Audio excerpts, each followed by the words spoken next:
Good morning, ladies and gentlemen. Thank you very much for coming to this occasion today. First of all, I'd like to introduce myself. My name is Tohoku, and I'm from University of Tokyo. My academic background is in urban planning and also landscape planning, the planning issues in urban areas.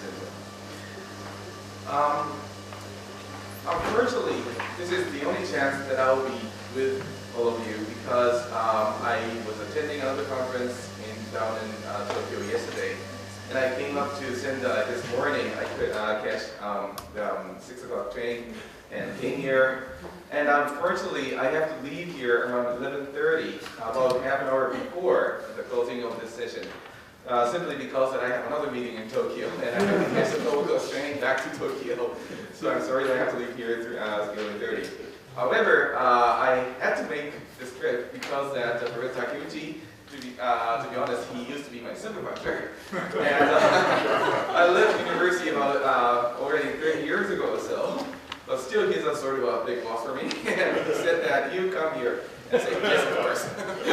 So that's why that I'm here today.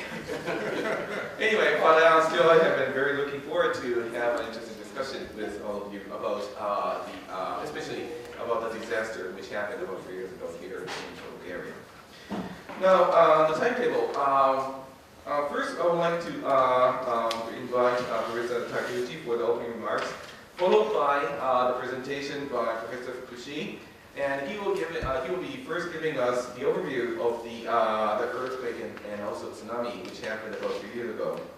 And then afterwards, I would like to invite Mr. Tohoku, who is the Director General of the Tohoku Region Environment Office of Ministry of Environment in Japan, and he will be especially giving us a talk about the green restoration project and the new Sanriku-Fukko National Park.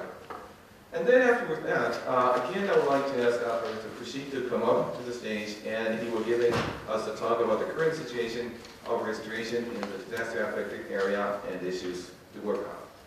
So that will be the first half of this session, which will be about an hour to an hour and a half. And then we'll have a short break. And then after the break, we'll now restart this, the panel discussion. And here, everyone will be invited. Although this panel discussion will be only for about an hour or so, and we have more than 10 people here, so that even though that every person will be talking for 5 minutes, but that will be it for an hour. So your active participation is very much welcome for this panel discussion. So, Professor Takeuchi, first, can I have your opening remarks, please?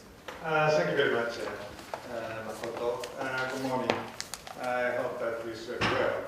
And I'd like to thank all of you for your great contribution for yesterday's symposium. It was very successful from my perspective, and I hope that today's discussion also will be very fruitful for our fruitful results of the 3 days symposium and field trip. I would like to thank Professor Omura, who is a professor of this Tohoku University, who kindly arranged this venue for all of us, which is very convenient for us. Immediately after this meeting, we can easily move to the affected areas where we would like to discuss with the local people, various stakeholders, included Mr. Takeyama, who is contributing a lot to rebuild the affected areas using the ecosystem resilience. And also, I would like to thank Mr. Tokumara and his team. And I think that it's very difficult for them to refuse my request to guide us to the affected areas, because I'm chairing the governmental committee on the nature conservation, and basically we're discussing about the national park along the coast in the affected areas, which is called Sanriku Rebuilding Reconstruction National Park. And then they will also kindly introduce us about the reconstruction process of the affected areas using the ecosystem resilience, and which is a very important topic that we would like to discuss this morning. And hope that this morning discussion, based on the followed by the presentation by the two speakers, will bring us the new ideas how we could build a sustainable and resilient society. My name is Ken Kushi. I'm the professor at the Integrated Research System for Sustainability Science. I'm very happy to be here. I sometimes come here when I was a student. My office is just a few blocks away from here. I'm the graduate of the Department of Civil Engineering at Tohoku University. At that time, I was grown up in this city. And right after earthquake happened, I was so sad because every place, every people, not really people, but there are places that I see in the TV where at least once I have been there. I was just there for fishing or just for summer camp on many occasions. And some of my classmates, especially high school classmates, have been missing. Fortunately, some of them are, we found it, but some of them lost their life. So I was trained as a civil engineer, but after spending few places, including the urban engineering at the University of Tokyo, and then I was getting involved in sustainability science 10 years ago.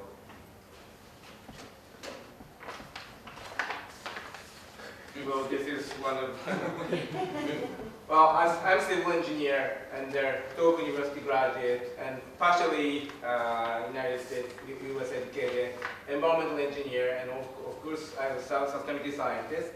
And this photo was taken March 2011 in their helicopter owned by Ministry of their Land Construction and Land Transport.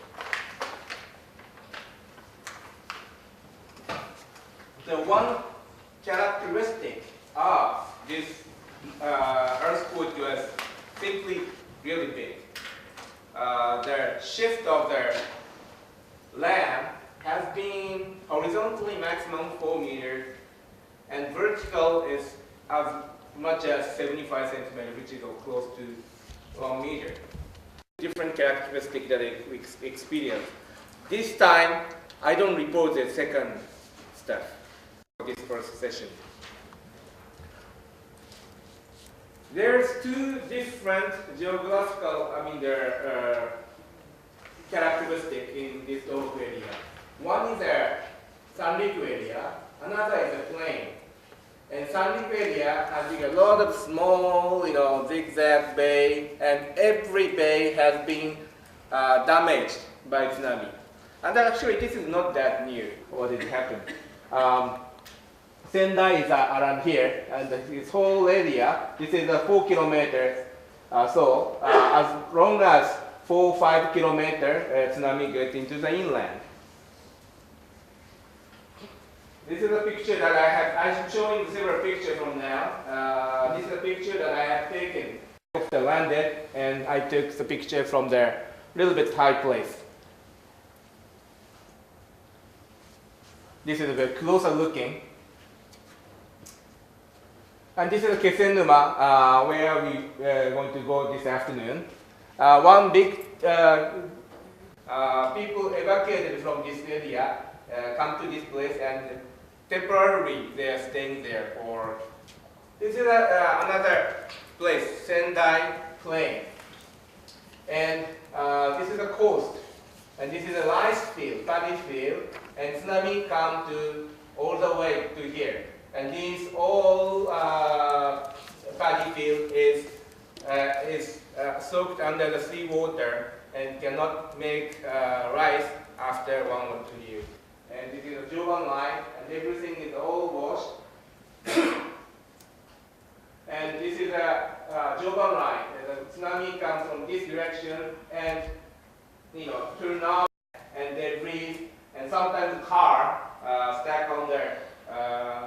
field.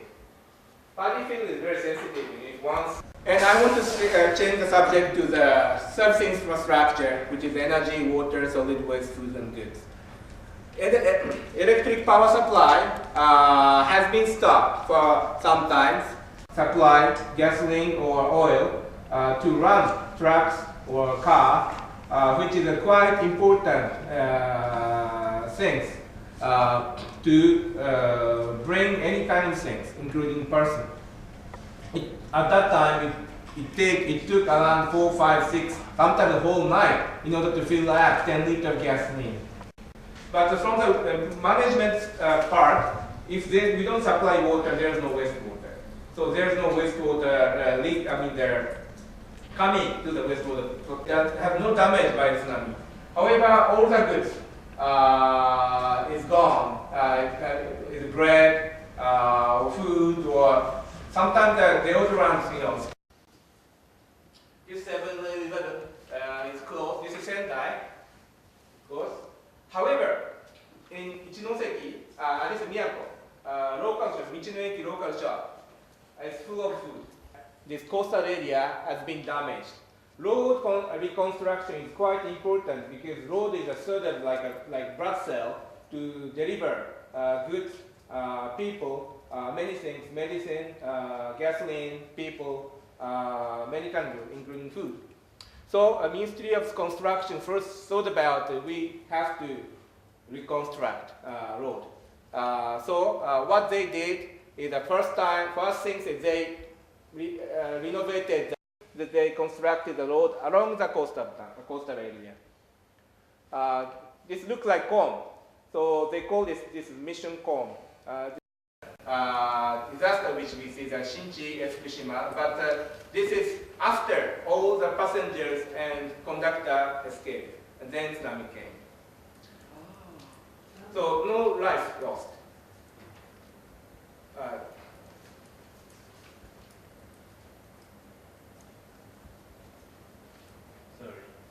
Damaged by railroad facility. Tohoku Shinkansen was damaged, yes, but not really foundation, but electric supply on the top. Gretchen, you may see this is civil engineer is designing pole now. So next aspect, this pole will not be full now. Sendai Airport, thanks to American friends who has removed debris, but at that time, emergency flight came from Haneda. Fast airplane landed, and people there, everybody is chilling, and this is the first airplane. This happened in 1 month after the earthquake. Actually, this is not that much demanded. However, Ministry thought, this is going to be like a hope. We are connected with other places. So even though there's not so much demand, so they force supply by car. Basically, Tohoku area has a sufficient amount of water. We don't need this car. So this is a Musashinoshi. This is one basin. It takes around 200 liters of water. And since there's no gas supply, no electricity, they don't have no chance to take water, to take a bus. But after 18 days, water starts applying, electricity starts applying, gas starts operation. Then they want to take bus, and then then as a result, the wastewater getting thrown into the wastewater treatment plant. In Sendai, wastewater treatment plant, wastewater delivery is gravity flow. So they just come from the individual house. Location of Minamigamo POTW is here. It's just next to the there. And this is at the time of the. Do you know how much does it cost for restoration? 600 million US dollar. Is that right, Professor Omura? Finished water. Finished water does not mean the clean water. But Sendai, city of Sendai, started secondary treatment 70s, around early 80s, used to be like this. But for a long time, of course, there is a beach, people go there and swim, and sometimes people fish, and then for a long time, it might have a problem. But for a few years, there's no people who is swimming in that place.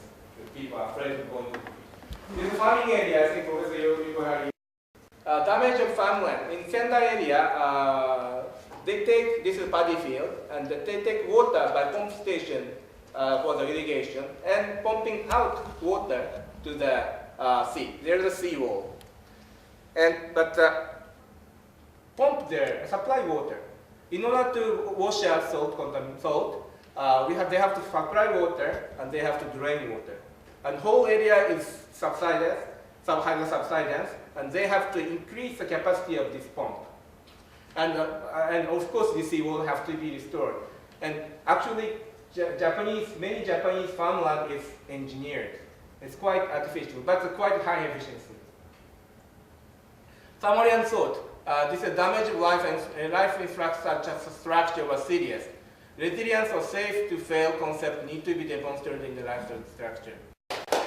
Thank you very much, Professor Fukushi. I hope that we all know what happened about 2 years ago here in Tokyo. So here I'm going to receive some questions if we have. Any questions? Yes, please. I'm intrigued what you said about the difficulty with gasoline and liquid fuels. Can you explain why? I mean, you think that as long as there's a road, you can truck in gasoline as a distribution, and what was the problem? Majority of the gasoline, the oil, comes by ship. The capacity of the transport is ship is biggest. Second is railway. Third is the road. And this lorry truck is not that enough to supply gasoline to Sendai had 1 million population. And then unfortunately, road is also blocked for the emergency vehicles. So only limited amount of gasoline supplied only for the emergency cars, the one who for the government car or Japan Railway car. That's the reason. So right after the port restored, the gasoline supply had been started. It's a fascinating presentation of all the infrastructures that changed. Is there any documentation on the social side, on the people themselves? How people have their life during that time or that time? We don't want to see people in terms of the suffering. That's not what there is a ton of documenting how people spend. Actually, people. I don't know. It's also as experienced, and there's conflict, in the villages, and who saved their life and who saved their house, lost their house, and there's a lot of conflict. There's a lot of story in there, and there's a lot of report. I think. And yes, I just talk about the very physical side today, but there is document. There's a lot of document, yes. Because you mentioned a very interesting the notion of the planes, the flight JAL. Yeah. And I think it's very similar to what in psychology they call the broken windows theory, and sort of trying to break that. Because otherwise, the notion of hope. So that was a very interesting thing. So people might think it's a waste of time, but actually psychologically it's called hard infrastructure, the things you were talking about, steel and concrete, and soft infrastructure, including the things that are in people's heads. And with that in mind, there are 3 things that you didn't mention, and I'd be interested in your comments on. And what's interesting about them is that each of them could share a common adjective. One is health, another is information, and a third is government or order. And the adjective that could be put in front of each of them is, of course, public. Public health, public information, public order. Could you say anything about disruption, resilience, and repair with respect to those 3 systems, which obviously rely on physical infrastructure, but also operate through a lot of other societal mechanisms? One starts from health. I'm also related to health. I'm an environmental civil engineer.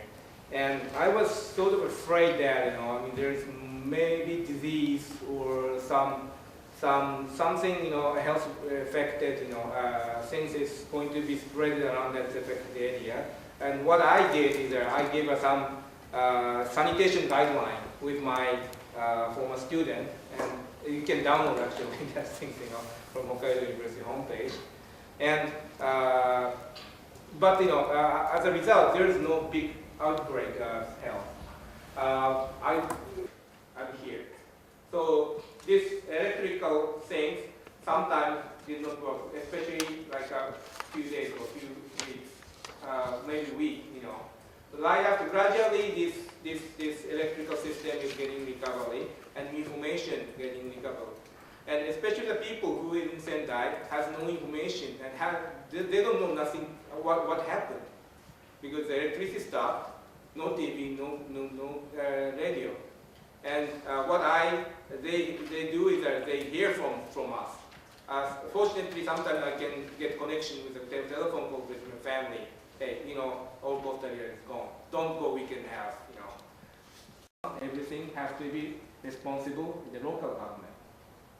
Of course, the central government can help, but they try to shift everything to the local government. So governance of that things is, government-wise, is not functioning so well. Central government at that time was a little bit busy with their Fukushima issue. And most of their TV program is on Fukushima. And of course, there's a lot of effort have done by community. Yes. A colleague of mine at UNESCO involved in disasters told me very recently that about half of the fatalities for this disaster were disabled people, and that it's a big theme now in the disaster community to have better evacuation mechanisms, support mechanisms for disabled people, and I'd be interested in any comments. And a completely unrelated question, looking at the map of the Sanriku area and the plain, I wonder if you could explain a little bit more about the geology and the lessons learned. With the Sanriku area, you've got all those little inlets, and then you've got the plain. What have we learned since this tsunami about some of the interactions between topology and damage and the tsunami? That's maybe in terms of your latter question, I might be able to answer to you. Well, when it comes to the Sanriku area, which is just like what you find in the northern part of Spain, which means that the mountain is coming all the way nearby to the ocean, so that you have a very high mountain range and something which goes into the ocean. So that means that all those coves are differentiated by those mountain ranges. And so that's why that all the energy of a tsunami will be accumulated towards the coast. So that's why the tsunami becomes very high. Although in the Sendai area, the tsunami height was only about 3 meters, 4 meters. But when it came to the Sami area, in some parts, it was more than 20 meters high. So that's why that the huge damages have been occurring in Sami area. But weren't some of the bays protected? I heard that some of them were well, of course, some of the bays were protected by the seawalls, but it didn't work so well because we didn't expect that high tsunami. Yeah, we usually, yes, again, this area has been suffered by tsunami for over times in the history, but most of them were less than 10 meters or something like that, but this time it was only like 20 meters or even more than 20 meters. So even though we did have those seawalls, but it didn't work well. Experience, largest tsunami that we experienced before. Right. That is a sort of standard we, prepare that, but this is beyond. So right after this disaster, the government was discussing that, okay, now we need 20 meters high seawalls. But this became to be a big argument afterwards because that the people living here first said that, okay, if that is safe enough, then we need that seawall. But then afterwards they start to say like, well, but that means that we were living in a jail. And we don't want to live in that kind of situation. So that is further discussion that which cannot see anything. And isolated by the communities as well, which means that each coast are having different communities. And sometimes they are rivals, sometimes they are kind of enemies. so that they don't want to talk to each other. They don't want to relocate together because they're all divided into history. So that made the recovery process so difficult. They are kingdom, Actually combined rather fragmented fish ports, but the reality is different. It's Very independent spirit, huh? Yeah, it's almost like if they're coming here, we're not going there. So that kind of story was so. It's going to be second part of the discussion, but I Yes. think this is the only chance that we can unify. Okay, But so I think now we would like to move on to the stories of how we are now starting to recover from this disaster. And first, I would like to invite Mr. Tohoku from the Minister of Environment, where they have been working on the recovery from the green side. Especially, they're now trying to reduce the national park along this coast. Good morning. I'm Tokumaru from Ministry of the Environment. 私の方からは環境省が東北地方の太平洋沿岸で実施をしておりますグリーン復興についてお話をさせていただきます。I'd like to talk about green reconstruction project that our ministry 説明をさせていただいて、その後にプロジェクトの説明をさせていただきたいと思います。Green reconstruction project consists of several projects, and the establishment of Sanriku National Park is the core of this project. So first, I'd like to introduce the outline of Japan's national parks. In 1934, the first 3 national parks are designated, and in 1934 and 1936, other 12 national parks were designated. 自然公園保護の目的でございますが、自然の風景地を保護するとともに、その利用の増進も合わせて行うということになって定められております。Please read the article, the purpose of the national park law. 3つの自然公園の違いが示されておりますが、日本を代表する傑出した自然の風景地が国立公園、国立公園に準ずる優れた自然の風景地が国定公園、そして、各地方で優れた自然の風景地が都道府県立自然公園に指定されることになっております。Here are the differences among these three types of national park according to the diagram, such as the objective area for designation and national parks. 東北地方には3つの国立公園がございます。十和田八幡平国立公園、磐梯朝日国立公園、そして三陸復興国立公園です。これはもともと陸中海岸の国立公園でしたが、去年の5月に新しく再編をして指定されております。Now we have 3 national parks in Tohoku region, and one is Tohoku Hachimantai and Bandai Asahi, and the new Sanriku Fukko Reconstruction National Park, and it is the former national park was Rikchu Kaigan, but in last year, May of last year, the new national park was established. 日本の国立公園に指定される優れた風景は限定的で手つかずの風景だけではございません。人の手で伝統的に維持されてきた二次的な風景もまた高く評価されております。また自然と一体となった建築物のある風景なども国立公園の風景として認められています。The criteria for the designation is written here.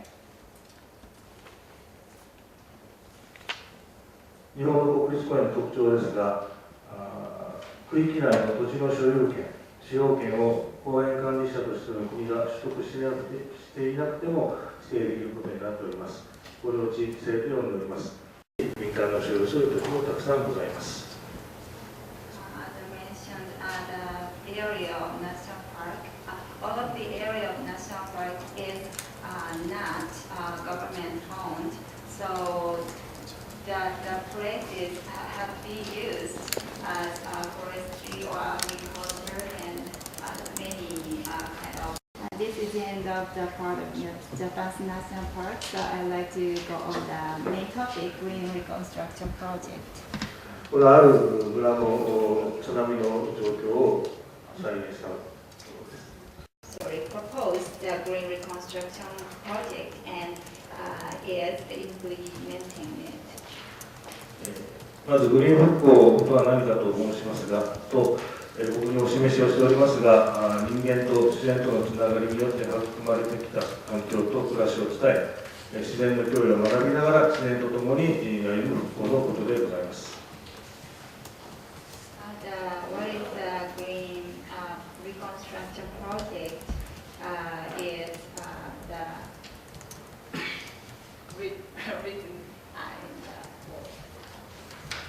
東北地方太平洋沿岸には美しい自然景観、世界的にも優れた漁場が広がっております。この自然の恵みによって、地域の産業が支えられており、人々の暮らしを豊かにしてまいりました。In Pacific Coast area of Tohoku region, there are so many beautiful landscape and the very famous fishery ground, and the local people receive the blessings of the sea and the beautiful environment, natural environment. We have to use the resilient power of nature, and we have to hand over our rich nature and life system, lifestyle and culture to our future generations. グリーン復興の基本方針は3つございます。自然の恵みを利用すること、自然の脅威を学ぶこと、そして、森、里、川、海のつながりを強めることです。The basic concepts of green reconstruction projects are making the most of the blessings that nature provides, and study the threats from nature, and strengthen interconnection between the forest, rivers, sea, and Sakuyama. 金華山国定公園のほか、いくつかの県立自然公園が連なって指定をされておりました。Before the earthquake occurred, the coastal area of Tohoku region was home to one national park and some other quasi-national parks and prefectural natural parks. 環境省では震災が起こる前からこれらの自然公園を含む三陸沿岸の風景の価値について再評価を進めておりまして、仮に震災がなくても国立公園、国定公園、そして県立自然公園を再編し、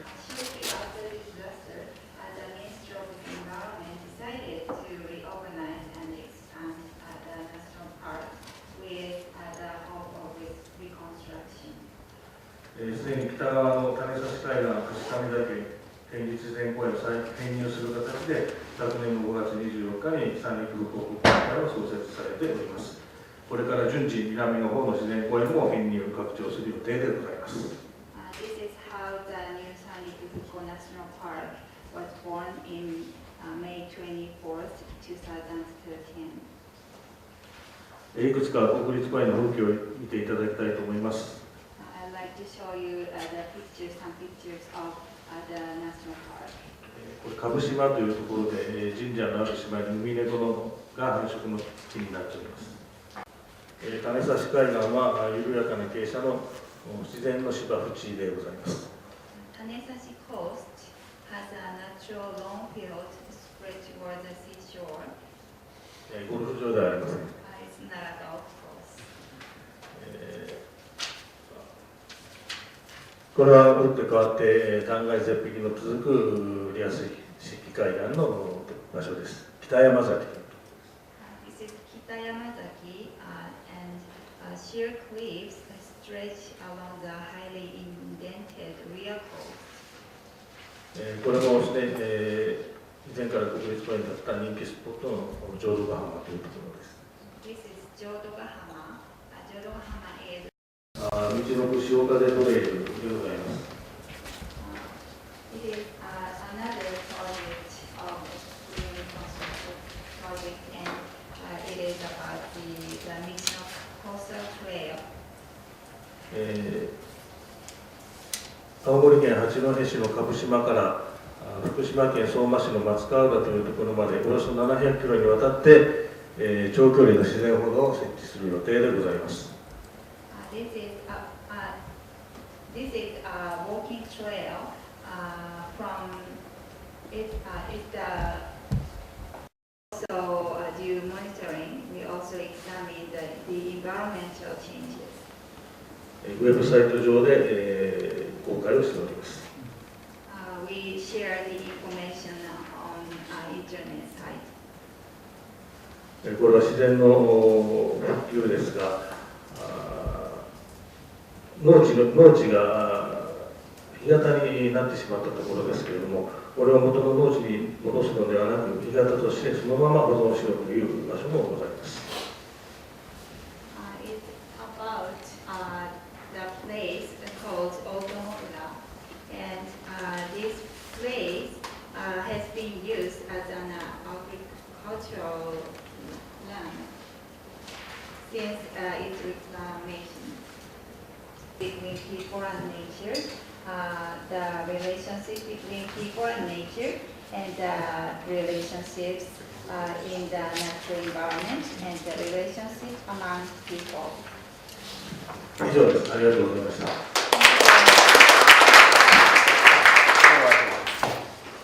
So now we start to learn how we are trying to recover from this huge disaster. Now again, I would like to receive some questions right now about the presentation which has been just made by Mr. Do you have any questions? Yes, please. I would like to know how the planning for this park to be used in the reconstruction, where did it begin? I mean, was it from the national government, or did local governments come together? And it seems to have happened very quickly. So was it the federal government pulling the municipalities together, or how did it happen? この計画なんですけれども、そもそもどこからこうしたその提案っていうのがなされたのか、非常にすぐにですね、こうした計画が作られたように見えるんですけれども、それはいわゆる国のレベルからこう下にずっと置いていったのか、あるいはもう少しその自治体のレベルから国に賃金が上がってくるような形でいったのか、その辺はどうだったんでしょうか。もともと国立公園の再編は予定しておったんですけれども、この震災を起こってすぐに環境省の方でも復興に寄与しなきゃいけないということで、竹内先生をはじめとする中央審議会、あるいは国の審議会、あるいは国の部署で検討を始めましたが、ただ私ども組織は地元にレンジャー、パークレンジャーがおりますので、そちらのパークレンジャーを通じ、あるいは市町村長さんを通じ、そちらの情報も受けながら、要するに国の中央と現場とが一緒になってすぐにこの計画を立ててきたという。So his explanation is that it was both from the top down and also the bottom up as well. Well, as he already explained, even before this disaster occurred, they already had the plan to reorganize the national park in this area.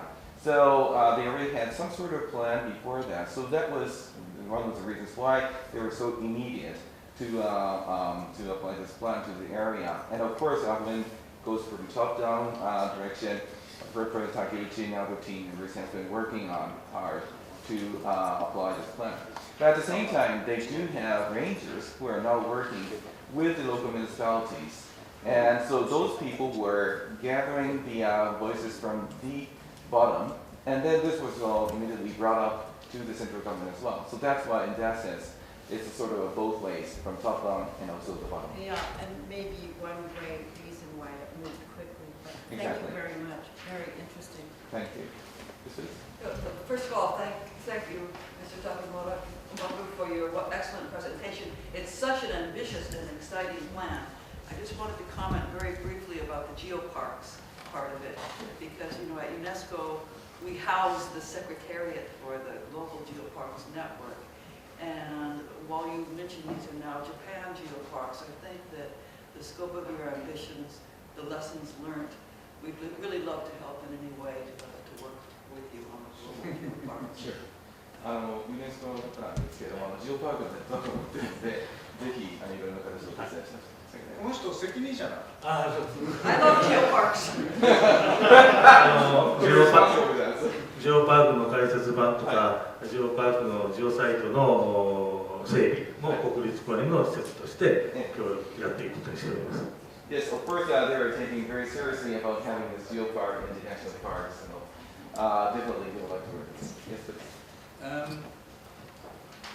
Again, obviously, because of where I come from, it's the aspect of social regeneration that I find interesting. And in that respect, and probably I'll know more by tomorrow from visiting places, I think I have heard that many of the communities affected by the tsunami were fragile communities in socioeconomic terms already, often rather isolated with an unfavorable age profile and so on.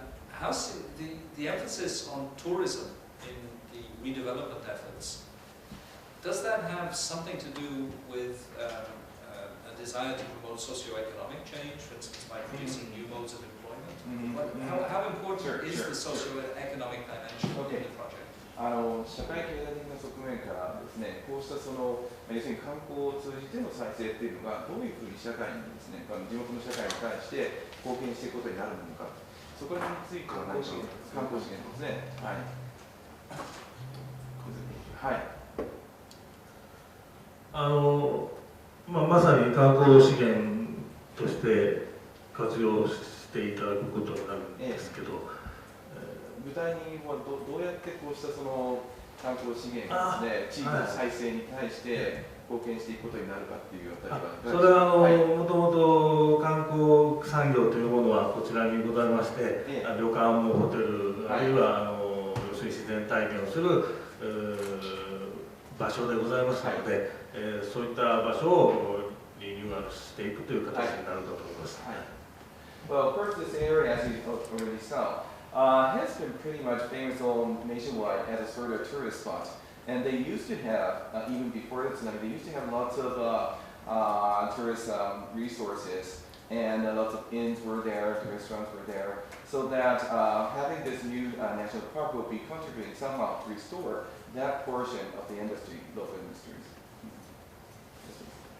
Yes, I want to maybe follow that up, because the original law that you showed, establishment of national parks, seemed to be focused on the natural beauty as a motivation for establishing a park. But I wonder, maybe I'm wrong, that the motivation here is that this is obviously a beautiful area, but maybe other things as well. And is it in particular a desire to change the way this land is used? So, for example, if there's another disaster, that there would be less damage. Is the motivation this time a little bit different than simply preserving a beautiful place? Sure. もともと国立公園っていうのは自然美っていうのがその根底にあったっていうことが法律の制定の中にもあったのでそれは分かるんですけど、今回のこの国立公園の制定の中でもう少し防災っていう話が入ってきたとすれば、それは今後の国立公園行政の中で新しいその側面として展開されていくことになるのか、その辺はいかがでしょうかと思いますけど。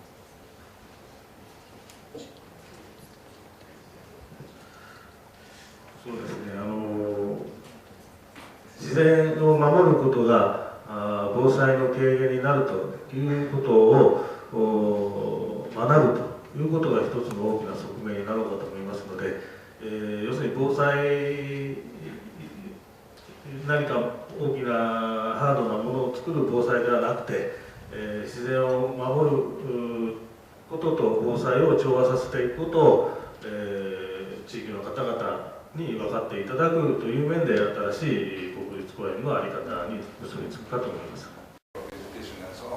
But gradually we changed our direction toward the ecosystem. But this park is mainly focusing on the rebuilding of the relationship between the people and nature.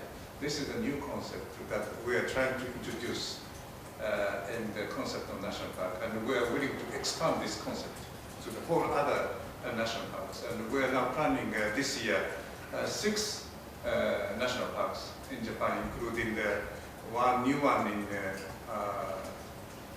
Okinawa Islands, no, 2 in Okinawa Islands. And so we are more emphasizing on the issues of people-nature relationship. And therefore, I excluded the term of coast from the national park, because now we are emphasizing the relationship between the Satoyama and the coastal Satoumi, which is a major concept of the new national park, which is quite different from the previous Sanrik Coastal National Park, Rikuchu Coastal National Park. We changed the name. We excluded the term of coast from the name of the national park. I'd like to follow up, I mean, just concretely, because in other countries, like in the US, when you establish a national park, sometimes there's an element of coercion involved. For example, you forbid logging or certain kinds of industrial activity, or even people living in an area. Is this the idea here, that some types of activity that took place before that were maybe destroyed, that would now be excluded for the future? Is that the case? Exactly. 例えばアメリカの国ですと、その国に指定することによって、かつてそこにあったさまざまな行為とか産業っていうのを、場合によってはダメっていうことなんですね。そういうような考えっていうのは、この国立公園の場合にはあるんでしょうか。何かこの国立公園指定によって、こういうことができなくなるとか、そういう側面っていうのはあるんでしょうか。風景に支障を与えるような行為はできませんけれども、通常の産業だとか生活はそのものは規制することは基本的にはございませんで、そこにある生活そのものが国立公園の風景になる考えでございます。Well, if the human activities are damaging the natural beauty, then of course that would be excluded. But the basic idea is that the life in the area is already a part of the national park. So if that's the case, then, which means that they're not really into excluding some activities, but trying to encourage the life there, or sort of conventional, traditional life there, as a part of the national beauty or natural park.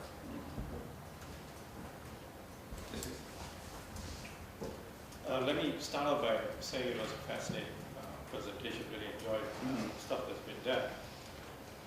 My question relates to scale. So when one of the slides, when I added up all the different types of parks, and this is at Japan-wide, it comes to about 13.1% of the land. That's very small. So my question is, so I'm trying to then match it up with the kind of policy making which happens at the national level. So recently there's been this big talk about a stimulus package in Japan to restart the economy. Sure. To basically, if we had this discussion yesterday, and we all agree that we should not be using GDP, but that's what they use.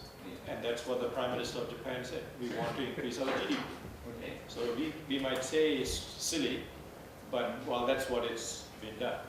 So most political leaders are saying silly, but that's another discussion. But that's what they're doing. Yep. And I'm kind of saying that what's been done here is at a small scale. But if you're going to scale it up, and I think 13.1% is still very small in terms of kind of providing the kind of regulating services that the country requires. Most of the services on the slides were very cultural services, education, tourism, from the Millennium Assessment topology. But the regulating services are the ones that using these conventional indicators. Because when we did the inclusive world, Japan was the only country with a positive natural capital growth. Out of the 20 countries we did, Japan was the 法の精神にもございましたように、利用を通じて新たな日本の文化、産業みたいなものを見出していかなければならないと考えております。Well, first of all, people like to invite Professor Taki, who is in charge of the conceptual regeneration of the national parks in Japan. But his point is that, of course, he has, personally, the national park started with the idea to protect the natural beauty, but now they're trying to expand this concept to try to invite the relationship between human nature and things, so that somehow, which will be leading to the contribution of the restoration of whole Japan in the economic sense as well. So that's what they are proposing, but again, I'll need to invite Takuchi. Yes, one thing is that maybe it's worth it for us to consider to expand the areas of national parks by introducing a new concept of strengthening of a relation between people and nature. But it could be up to maybe 10 or 20%.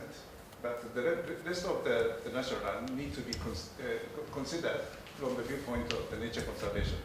And what we are now considering is that try to combine or integrate the national land policy with the nature conservation policy, and try to reassess the value of the natural capital and try to utilize, fully utilize this natural capital for various industries and try to reconstruct the local economy. This is new challenges for the nature conservation policy in Japan.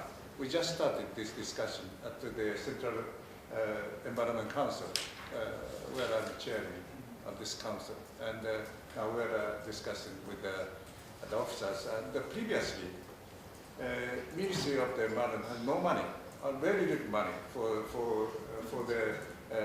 the facilities for the national parks and so on. But now they could have a new system of getting the money from the industries through the it's a kind of environmental tax. Now the amount of the money that they can utilize is almost the same as they had in the previous situation. So this money could be utilized for the various infrastructure arrangement under the Ministry of the Environment, and this money could change the environmental policy in Japan in the very near future. Thank you very much. I'm afraid that we're running out of time, so I'd like to close this session now, and would like to say thank you again for wonderful. Now, originally I planned to have Fukushi Sensei right after this to give another presentation. But I think that his presentation, the latter half of his presentation, will be directly related to our discussion. So why don't we have a coffee break right now? And right after this coffee break, I will invite him to give the presentation, and then we go directly into the discussion. So, it's all right, about 10. So why don't we have about 10 minutes break for the coffee, and then please be back quarter before 11. Introduction of what he has been involved in about the reconstruction of this area. So he would like to make a presentation first, and then I'd like to invite Fukushi Sensei afterwards. By the way, now we have more coffee, so if you're wishing to have a second coffee, please go ahead and take your go and come back. Thank you, Mr. Chairman. Yesterday I talked in Japanese language, and today I talk in English, Japanese English. And I'd like to introduce you some of the social scientist activity concerning about the networking of building special policy zone for reconstruction in Tohoku area.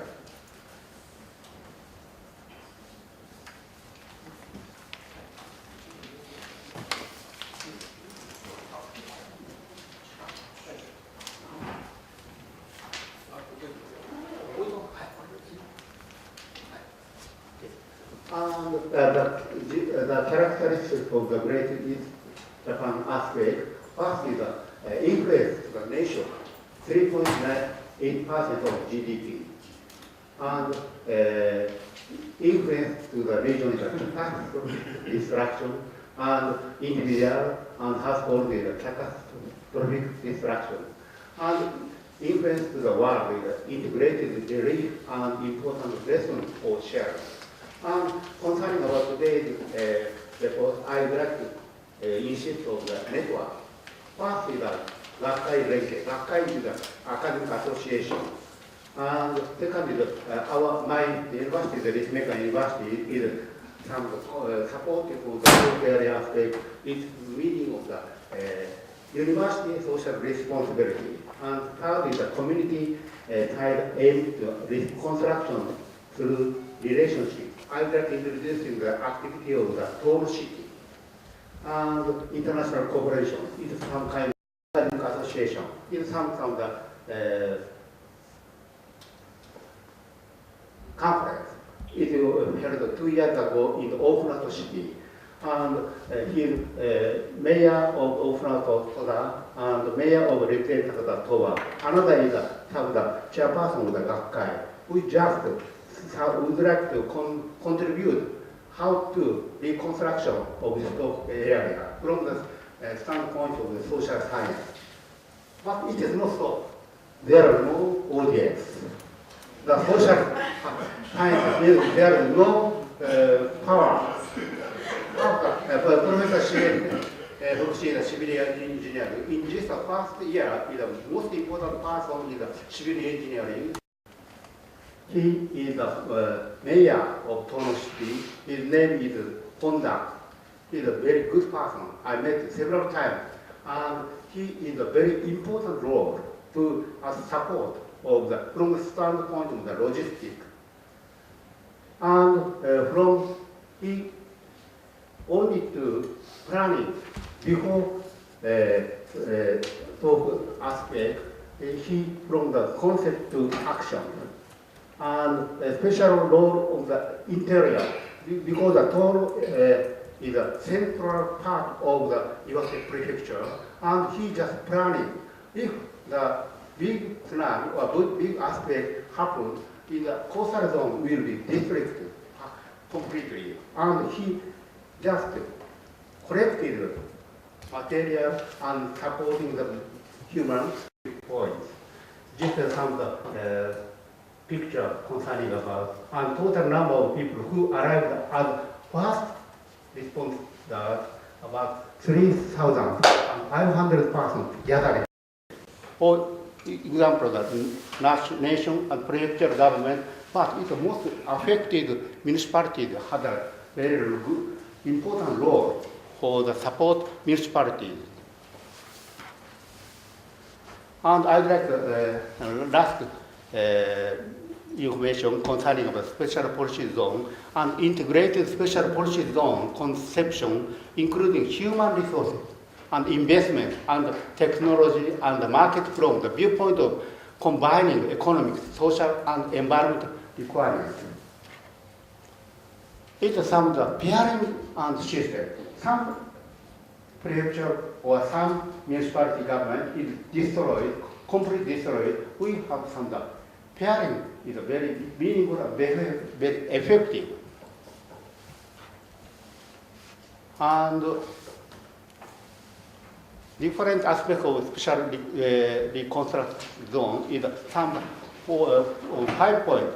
Is some reconstruction of the cities and the private sector and investment and fishery industry, and especially in this Tohoku area, the coastal zone, the fishery industry is very important industry, and agriculture and countryside, and transportation and communication, and usage of clean energy, and medical and social welfare function, and education is to sustain of this area. And towards the resident and sustainable society is a government, academic, and society is a sustainable science. Is to making the international contribution for policy dialogue to implement enhancing resilience of the society. And I would like us in talking with social science and national science to making the. This is not really presentation. I'm showing some of their data and some of their keywords to be able to utilize for their further discussion in our member of this meeting. Social characteristics of the region. I'll tell you, showing a few figures in order to show how the region look like. This is a Sanriku area, one of the area. This is a population since 1955, Basically, this is a depopulated area, gradually depopulated due to many reasons. This is not only single data, but also Otsuchi town itself. It's a small town. It's a completely damaged. Our university center is also located in Otsuchi. It's also a depopulated area. Demographic change and of that area is basically depopulated, and percent of above 65 years old, agriculture, fishery, the secondary production, and tertiary the service industry. By looking at this figure in Sanriku area, majority of people work with tertiary service and industry, and primary industry is a minor. It has many reasons. It's not only just very unpopular because of many of the automation machinery made this industry does not need so many people. This Otis town is a similar figure to the Sanriku area. The number of employees in detail for the fish, primarily, secondary, tertiary. Primary fishery is 60%, and some agriculture, especially in Sanriku area, in the this Otsuchi town. And secondary industry and tertiary industry. What is secondary industry? Is construction and manufacture. For example, like making food processing things. And tertiary industry, the wholesale retailing, the medical welfare, traffic, food, and public affairs, and other people.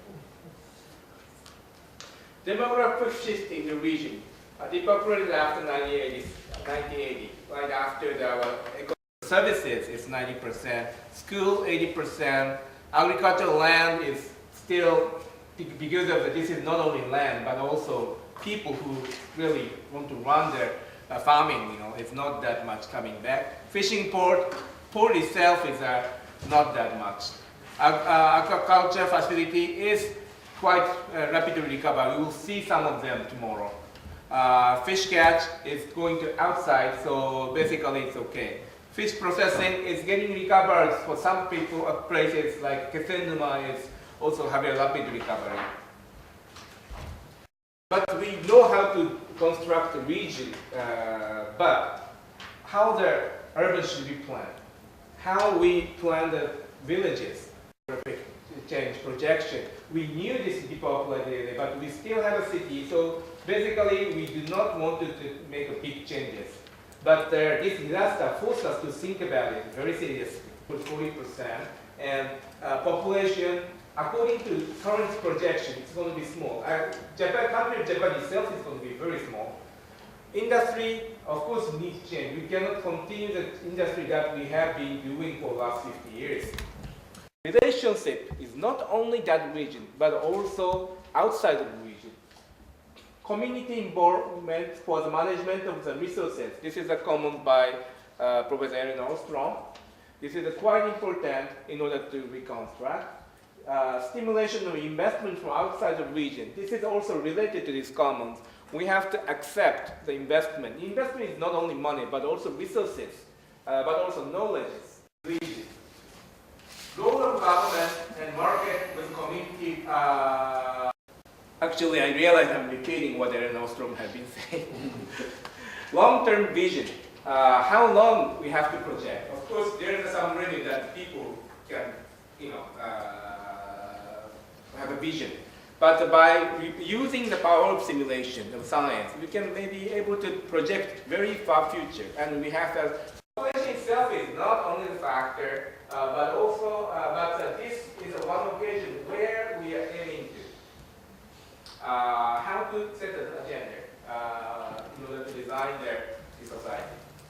So I stop this and let Makoto to take care of this lesson. Well, thank you very much. So I hope now you have some sort of idea of what is happening, especially in the Sanriku area, construction restoration. Where are we heading to? Are we heading towards C, B, or A? And of course, if you talk to local people or local government, they will all say that, oh, of course we need A. But that is not really realistic. So if that's the case, then how can we plan this area? Well, that will be a major challenge as a sort of basis of what We talk about only quantity now, but we also have to talk about quality.